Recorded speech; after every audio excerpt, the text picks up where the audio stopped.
2020 was an unprecedented, highly complex, and very demanding year for all of us.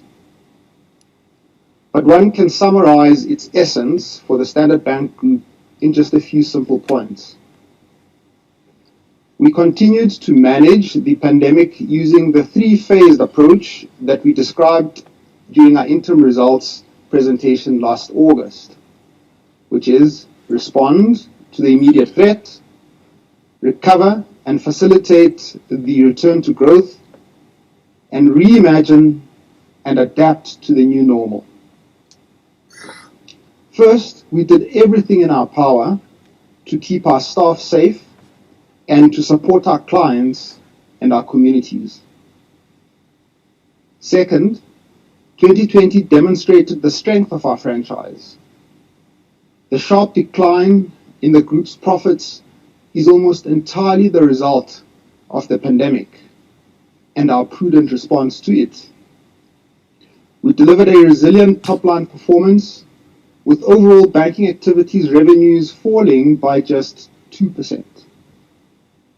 The remarkable revenue performance of Africa regions partially offset the declines in the Standard Bank of South Africa, which was severely impacted by the pandemic lockdowns.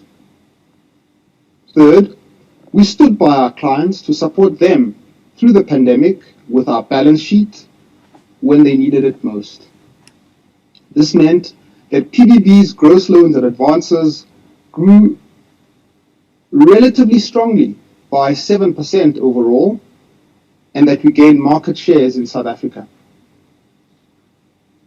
Arno will explore these outcomes in more detail shortly, so here I'll just point out that as we have seen previously, in times of stress and great uncertainty, there is inevitably a flight to quality. By providing excellent service, we will aim to ensure that this flight translates into a permanent increase in our market shares. Fourth, we have emerged from 2020 as sound as ever. Despite the increase in our balance sheet and risk-weighted assets, our Common Equity Tier 1 capital ratio remained very strong, even after absorbing credit impairments of over 20 billion rand. Our liquidity position remained equally strong, with our liquidity coverage ratio at 135%. We are very well placed to support the recovery, and we stand ready to fulfill our purpose in the long term. Finally, despite all the challenges that the year threw at us, we made good progress in modernizing our group so that we can continue to serve our clients with excellence. We became considerably more agile and notably more digital. In fact, we had a particularly productive year as measured by the accelerating pace of our innovation in service of our clients.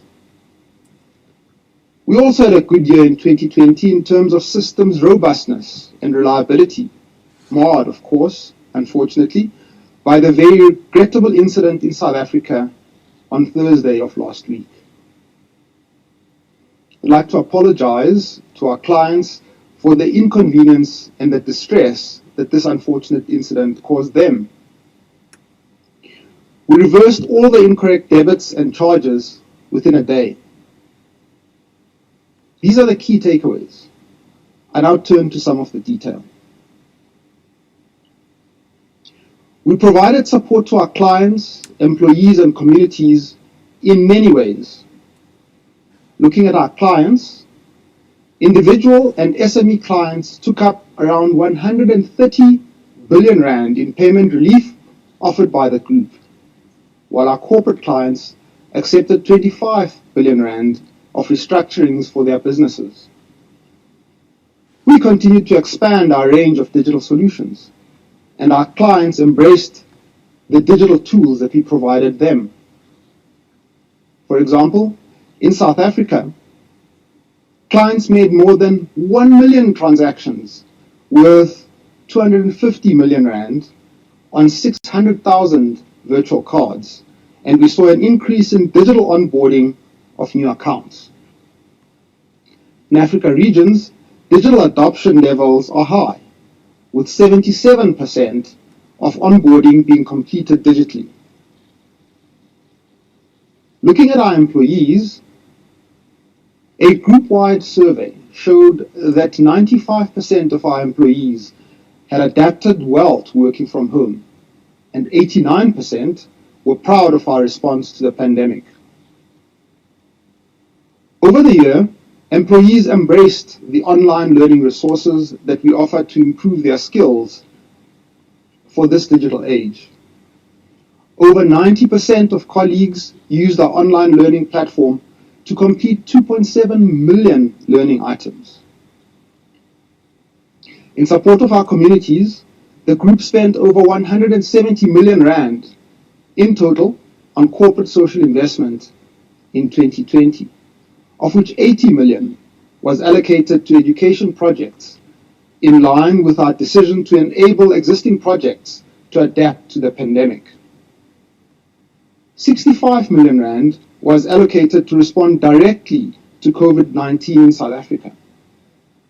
27 million rand of this allocation had been spent by the end of 2020. In South Africa, One Farm Share linked farmers with surplus produce to NGOs providing food to people going hungry because of the economic damage caused by the COVID-19 pandemic. We were pleased to be recognized as the best bank for sustainable finance in the Global Finance World's Best Investment Banks 2020.